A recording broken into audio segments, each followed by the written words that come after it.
Hello, YouTube. ZiggyNo here with Sports Cards Daily. Today is December 20th. Can you believe that? Christmas is 5 days away. New Year's only 11. Wow. And on this day in 1921, American League votes to return to best of seven World Series, while the National League votes for a best of nine. The commissioner broke the vote and they went to a best of seven, which I believe they've stayed at since. I didn't know there even was a best of nine. It makes you think about all the TV money left on the table. Ha ha ha ha. Ha ha ha ha. Anyway, news and chatter.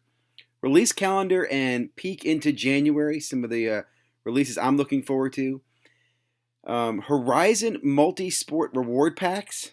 Just thought I'd share this with you. NBA MVPs of the past. A lot of conversation about the NBA kicking off and who the favorite is to win the NBA MVP. Big Jordan card up for sale. And I'm just thinking to myself, why are there not more of these? Why doesn't Upper Deck put out more Jordan cards? And when's the last time they did put out Jordan cards? Was it recently, like in the last 2, 3, 5, 10 years? What's going on there with Jordan and Upper Deck? Today in the hobby, a lot going on. Investing for beginners. Personal finance ads dropping a video this morning, I think around 9 o'clock. StarStock's FC, another morning show. I'm looking forward to that as well, talking soccer with StarStocks. Weekly sports card review from Northeast Ohio.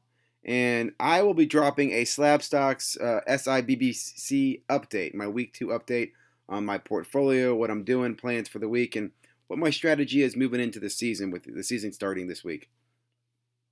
What did you miss yesterday? Soccer Cards 10 Questions. Great podcast. Fantasy Football Card Quest video. Buster at the Dallas Show. The Truth, a great video from She Collects. Retail Hunting Boom. Really interesting video here. I got a little personal connection. Lost $3,000 investing in cards. Sports Cards Live last night with Scott, the CEO from StarStock. Great video and conversation with Jeremy. And then afterwards, Jeremy and Andy on After Hours. Great conversation about the hobby, football, StarStock, and so forth. So let's go ahead and jump into the content. And again, if you haven't already, please subscribe, like, comment, set the bell, and do leave your comments. Positive, negative. I love to hear your feedback and try to improve the show. If you've got content out there, let me know about it. Real quickly, release calendar here from Blowout. Not a lot going on this week. In fact, just these 3 products on Wednesday, Flawless, Obsidian, and Bowman's Best. Those are good products. It'll be interesting to see how Flawless does. And I know the first of the line product sold pretty damn fast. I think in several $1,000s a box, which blew my mind. Looking into January, which is, again, right around the corner. 2 products I'm looking forward to are the Panini Contenders. I'm a fan of Contenders. This is expensive. And I will tell you, it looks like a lot of these products have kind of dipped in pricing. So I think they're pricing them kind of high and they're dipping after the market. So I wonder if they'll happen the same thing with Contenders, or will Contenders take off? I mean, clearly the Sherbert autos are going to be hot. And I wonder myself, man, if any of these guys made the playoffs, it could be pretty interesting. But pretty good rookie class. This is something I'd like to buy a box of. $600, though, is a pretty pricey box. NBA Hoops. Looking forward to this. This will be the first NBA product of the first new rookie class. Now, again, look at the box prices. $300. Another reason I make these videos is to kind of record this so you can see later on if they go up or down. But $300 for a box of hoops. Way more than this stuff normally is. I mean, last year I think it was probably around a couple $100. I mean, I just tell you, hoops used to be under $100 product. It used to be $70 for a box of hoops back in my day. And that my day is only a few years ago, by the way. So that's interesting. I don't know. I'll be honest. If I could buy one or the other, I think I would rather buy the Contenders and hold that long versus the hoops. What do you think? What do you think? What are your thoughts? Panini. So I got information on this Horizon multi-pack rewards package, which is available only on the rewards site, 4,000 points. And I'm like, what the heck is this? Do you know what it is? Well, went to Cardboard Connection and got some information. Now, I'll be honest, I don't think this is going to show very well in the video, but it looks like it's like dizzying. I don't know. It looks like it's Downtown, Threw Up, and a Kaboom card and Revolution card all got together. I don't know if I like these or not. Do you like them? Are these have to be brand new, right? These packs are sold on Panini site for 4,000 redemption. All the information's here. And I will drop the links for you below so you can check this out yourself. Lastly, people are saying that Luka could be the favorite for the MVP award. I just wanted to point out, look at this right here. Look at the last champions for MVPs. The only one that stands out to me that was kind of like young rookie was Derrick Rose, came out in 2010-11. I believe that was his rookie year, right? Or right afterwards, that he was MVP. Everybody else has been pretty established player and still relatively established, like LeBron, KD, Curry, Westbrook, Harden, Giannis. They're all still playing. Kobe's not, Dirk's not, Nash. These guys are retired. But if you go back to this kind of point, if Luka sets, were to break in here, that would be wow. That'd be impressive, man. And I will say, these gentlemen are going to be moving on someday, and we got a whole brand new class of young guns just coming in. Okay, last story real quickly. Upper Deck Game Use Jordan patch. This is, again, game use. It's not a rookie card. It's number 23. There's not like there's only one of these. So could top $400,000.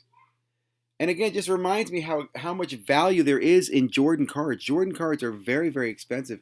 And why aren't we getting more of these? I mean, why aren't there more options of these, more chase? The last time I remember you could chase a Jordan card was in those big, those big pieces of floorboard that Upper Deck was selling that were like these big, gigantic, tablets from off, the mountain with. Anyway, I'd love to see Upper Deck do something, man. Why is there no Jordan autographs out there somewhere? Even in golf, right? What's going on? Okay, content-wise, let's cut through some of the content here. Soccer card, 10 questions. Great audio, actually.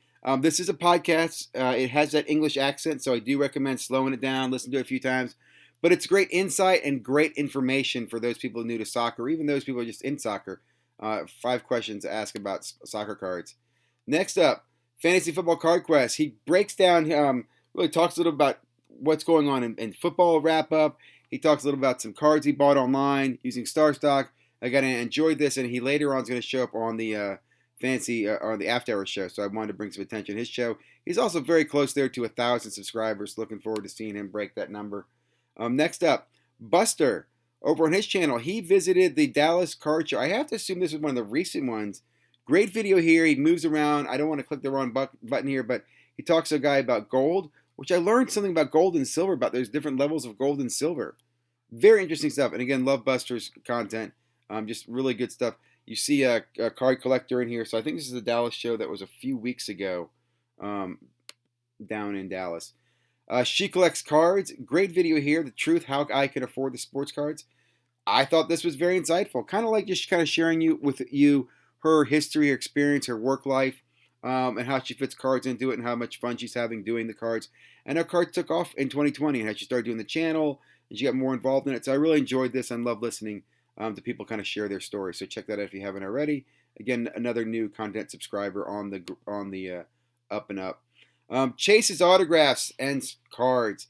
This is hilarious. I love this video. Here's Chase ripping up with some packs. Pulls a silver Zion, which is a phenomenal hit.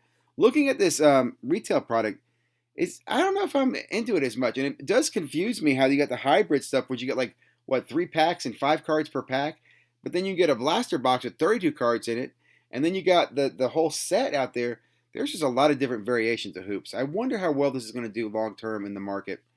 Anyway, Chase here is in my community, not my local community, but in my area, and we both chase the same cards. And apparently he got himself some cards and didn't tell me about. So Chase, thanks for sharing that, man, information with me. I see how it is. I thought we were friends, man. I know well, I think we're friends. I see how it is. Anyway, on to the next one. It's just competition, man. It's okay. Every week they're going to load up more stuff. I'm super excited to chase retail. And I'm sure I'll see a lot of friends out there doing it. Next video is up by Trike415. He goes over some of the mistakes he's made in the hobby, how he sold cards too early, sold cards to make it cash, some opportunities missed out on. I think it's a great video. I really enjoyed it. I want to say, I don't think they're as big of hard losses. He makes one example of a hard loss where he bought some card at $30, which now is selling for $10.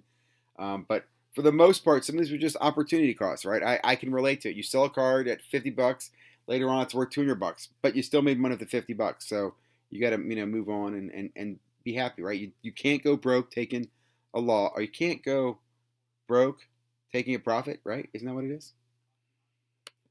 Few more quick videos. Jeremy, last night, Sports Card Live. Great video here. I love the people in the chat as well. But he had Scott on, CEO of StarStock, and just got a great background of how these guys started the business. I mean, these guys literally started this year. Like, they've been thinking about, they've been trading cards and going, I wish we could do this and I wish we could do that. And they went ahead and said, let's build StarStock. And I love the fact that there were a lot of questions about them. Why don't they do this and bring in more products, and why don't you carry more cards? And Scott said the team's very focused on doing what they're doing, sticking to the products that they focus on, sticking to rookie cards, expanding it maybe the sports example. We want to get hockey in there, some young guns. But I loved how it just, I don't know, it was a great conversation. And maybe, again, it reemphasized my trust in StarStock. Like I said, I've had great success with these guys. I enjoy using StarStock. I'm in the challenge with StarStock. But I just enjoyed the product. I've never had a problem with these guys. Communication's been very positive. When I've had issues, they've gotten back to me very quickly. So I do recommend checking them out. It's rare you find this. And I know as they scale and they get bigger, that's going to have to change too. You won't get that personal touch all the time, right? Where I get Mike or these guys respond to me. But I know there's just quality people behind the company, what they're building. So I'm excited. Last is Fantasy Football Card Quest, Andy and Jeremy, two of my favorite guys in the hobby. Just basically sitting down talking about StarStock, talking about the hobby, talking about football, talking about trading. Really enjoyed the conversation, and it just kind of gave you a warm holiday fuzzy feeling. Because I guess I think back to when I started watching sports cards content back in the spring. I never thought I'd see these guys on the same collaboration. Not that I wouldn't wanted them to, but I just didn't see. They were in two different worlds. And I'm super excited that they are in the same collaboration. I'm super excited to see more of this. In fact, I know Personal Finance Dad is going to be doing an interview with Chris from Baseball Card Collector Investor Dealer, another one of my favorite channels. Just seeing that stuff, I love that. I love seeing these collaborations. I love seeing the intertwining of different subscribers and feedback and comments. So I hope you guys enjoying this as well.